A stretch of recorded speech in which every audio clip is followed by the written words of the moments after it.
This is African American History is American History.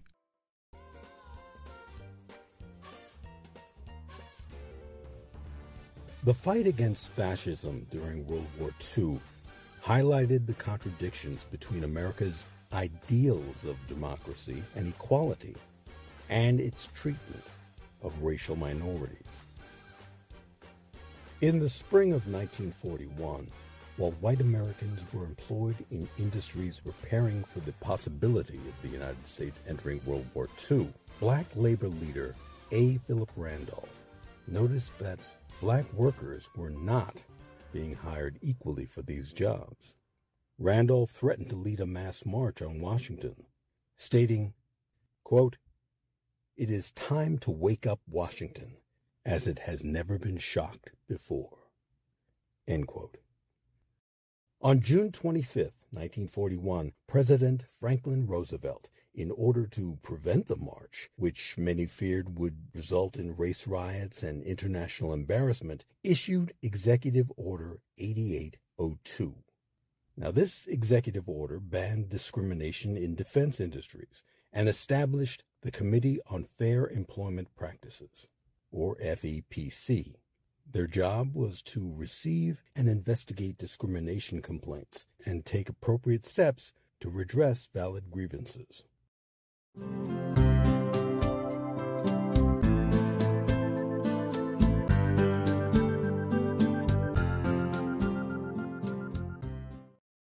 During the time of segregation in the United States, the Army, Navy, and Marine Corps separated African American service members into different units on the grounds that they were supposedly not as competent as white soldiers. Adding insult to injury, black infantrymen were often placed under the command of white officers from the South, which only added to the discrimination and mistreatment. Throughout the war, the NAACP and other civil rights organizations fought to end discrimination in the armed forces. African Americans became more assertive in their demands for equality in civilian life as well. It was only through their unwavering determination that progress was made. It was, and still is, a tireless fight to make progress towards a more just and equal society. Mark Morial, president of the National Urban League since 2003, says that extreme views adopted by some local, state, and federal political leaders who try to limit what history can be taught in schools and seek to undermine how black officials perform their jobs are among the top threats to democracy for black Americans today.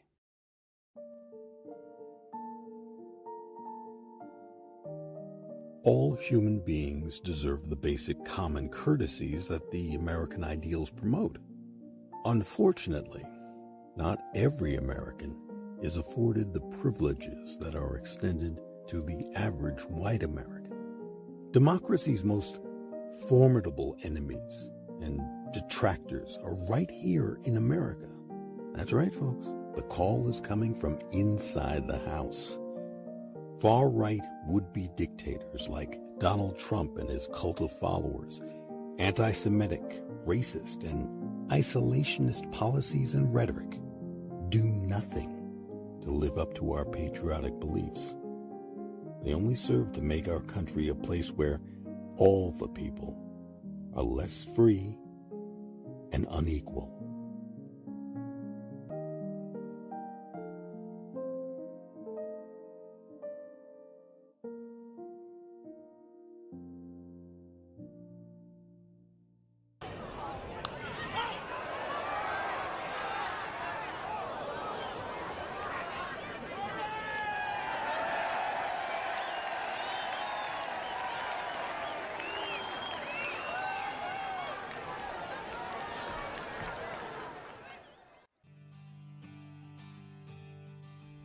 Joshua Gibson was born in Buena Vista, Georgia on December 21, 1911, and grew up in Pittsburgh, Pennsylvania.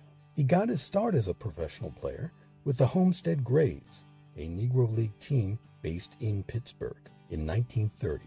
Gibson played for the Homestead Grays from 1930 to 1931, moved to the Pittsburgh Crawfords from 1932 to 1936, and returned to the Grays from 1937 to 1939 and 1942 to 1946. He played his entire career as a catcher, but was particularly known for his powerful hitting. He had strong, muscular arms and could hit baseballs clear out of the stadiums. Josh was a better power hitter than Babe Ruth, Ted Williams, or anybody else I've ever seen. Anything he touched was hit hard. He could power outside pitches to right field. Shortstops would move to left field when Josh came to the plate. Alonzo Boone, former pitcher and manager with the Cleveland Buckeyes. His exact stats are as uncertain as the details of his life, since there was unreliable record-keeping of the Negro League players. But his Hall of Fame plaque reports that he hit, quote, almost 800 home runs, end quote. He had a batting average of .359 in combined leagues and independent play over 17 years.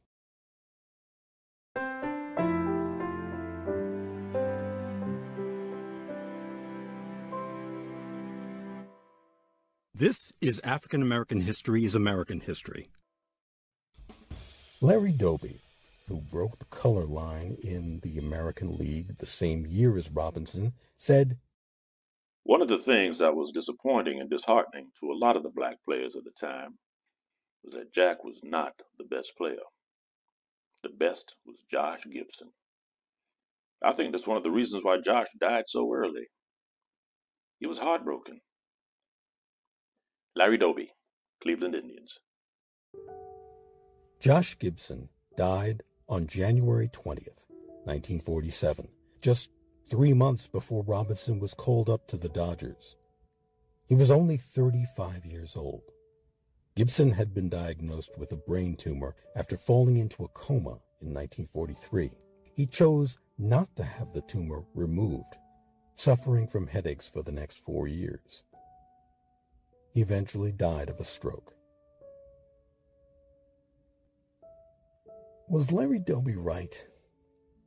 Had Josh Gibson died of a broken heart? It's hard not to wonder what might have been had such an incredible ball player like Josh Gibson made it to the major leagues.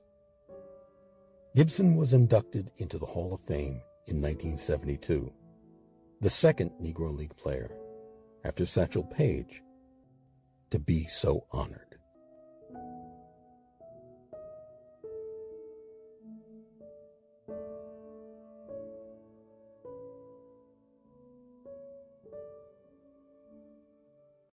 Jackie Robinson broke the color barrier that denied an entire race from playing the national pastime. But don't forget Josh Gibson.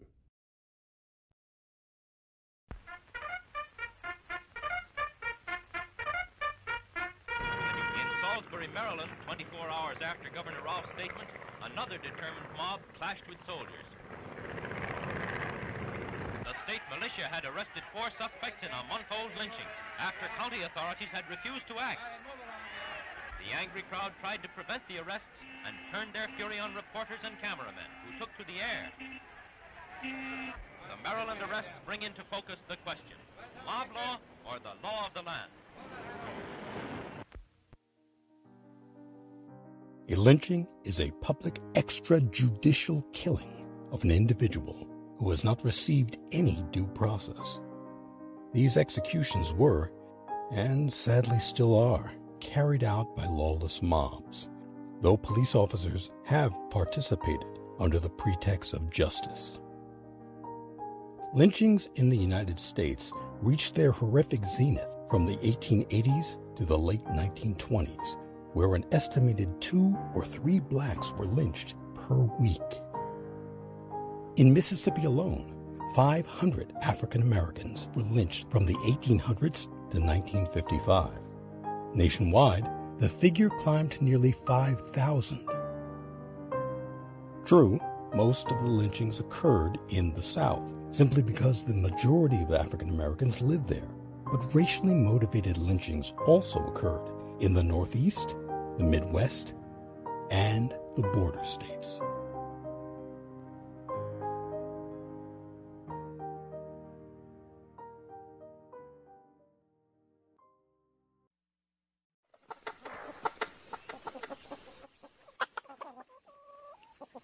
In the 1930s, African Americans played a critical role in the growth and success of the poultry industry on Maryland's Eastern Shore, but not as owners, as workers.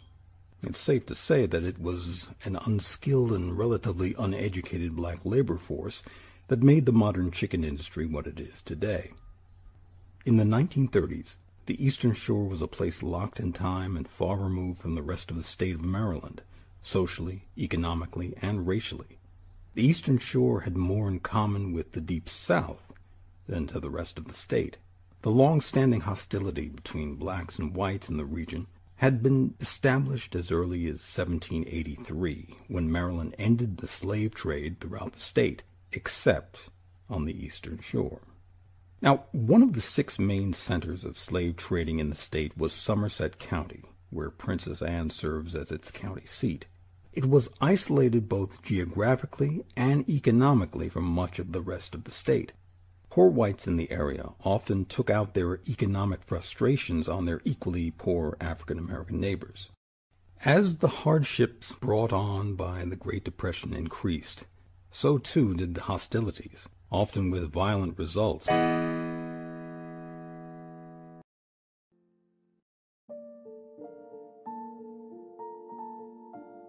Diane Judith Nash was born on May 15th, 1938, and raised Catholic in a middle-class family in Chicago by her father, Leon Nash, and her mother, Dorothy Bolton Nash.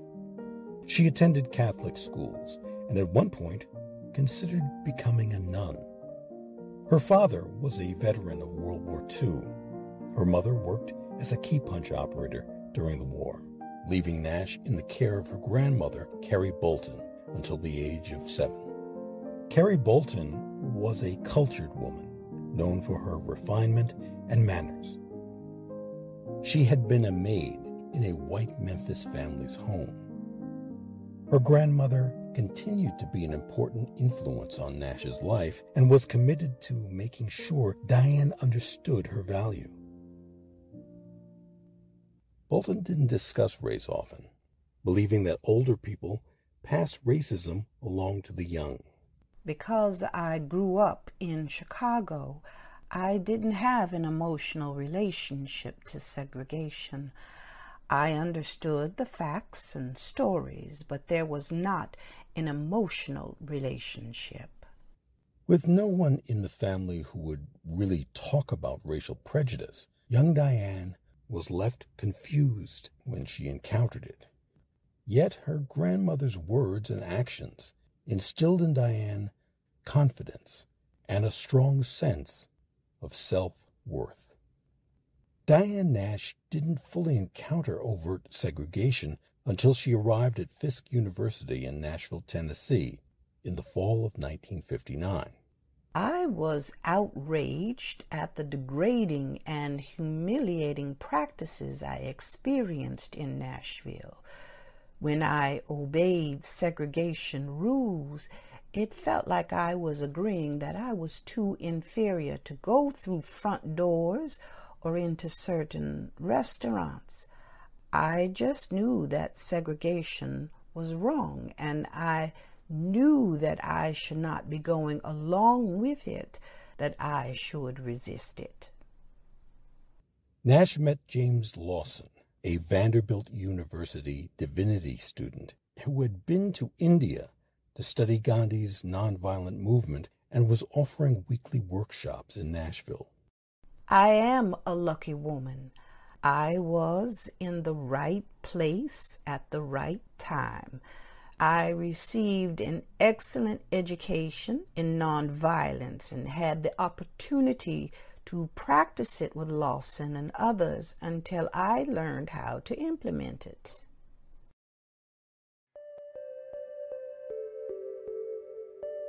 Throughout the civil rights era, many of the male leaders received most of the recognition for its successes. With closer study by historians, Diane Nash's contributions during the civil rights era have finally been fully recognized. The campaigns of activist Diane Nash were among the most successful of the civil rights era. Her efforts included the first successful civil rights campaign to integrate lunch counters in Nashville, Tennessee, organization of students who would become Freedom Riders, buses full of black and white people protesting segregation with regard to interstate bus travel across the South. She also co-founded SNCC, the Student Nonviolent Coordinating Committee, and co-initiated the Alabama Voting Rights Project, as well as the Selma Voting Rights Movement. Now, both efforts helped gain congressional passage of the Voting Rights Act of 1965, which authorized the federal government to oversee and enforce state practices to ensure that no one, regardless of race, would be prevented from registering and voting. At only 23 years old, her strong-willed leadership played a key role in the civil rights movement.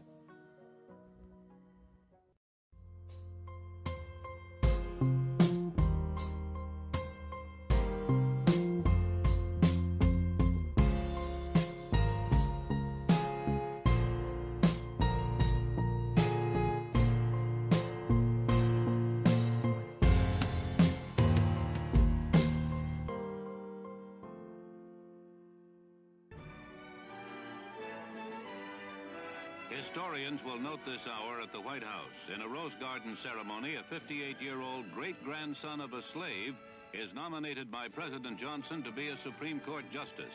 He is Solicitor General Thurgood Marshall, acknowledged the best-known Negro lawyer of the century.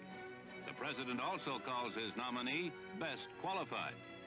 I have just talked to the Chief Justice and informed him that I shall send to the Senate this afternoon the nomination of Mr. Thurgood Marshall, Solicitor General, to the position of Associate Justice, Supreme Court, made vacant by the resignation of Justice Tom C. Clark of Texas. Thus, the highest court in the land, with the vacancy owing to the stepping down of Justice Clark, has named to its august body Thurgood Marshall, the first of his race so honored.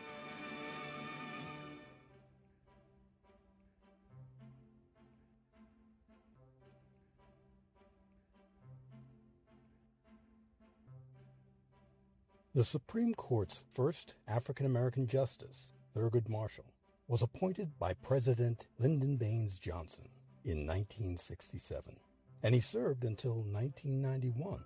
Before that, he was a civil rights attorney who led the NAACP's Legal Defense and Education Fund. Marshall was instrumental in ending racial segregation in public schools throughout the United States. He won 29 of the 32 civil rights cases he argued before the Supreme Court, culminating in the court's landmark 1954 decision in Brown v. Board of Education, which rejected the ideology of, quote, separate but equal, and found segregation in public education to be unconstitutional. Thurgood Marshall was born in Baltimore, Maryland on July 2nd, 1908. He attended two HBCUs, Lincoln University and the Howard University School of Law. In contrast to his direct successor, Clarence Thomas, Marshall was a staunch liberal who frequently dissented as the court became increasingly conservative. In 2023, the Center for American Progress called Clarence Thomas, quote, the anti-Thurgood Marshall, end quote. Aside from the fact that they are the only two African-American men to have served as justices on the U.S. Supreme Court, they're light years apart in their approaches to interpreting the law. Justice Marshall served on the court for 24 years, with a strong record of protecting civil rights, whereas Justice Thomas has established a reputation as arguably the court's most conservative and, as we've seen in the news lately, the most corrupt justice. On June 25, 2013, Justice Thomas voted with the majority in Shelby County versus Holder to strike down the Voting Rights Act's system for determining which states must pre-clear any changes to voting by state and local governments due to a history of discrimination in voting. Basically, the ruling made it easier for state officials to make it harder for black and brown voters to vote. This has been African American History is American History.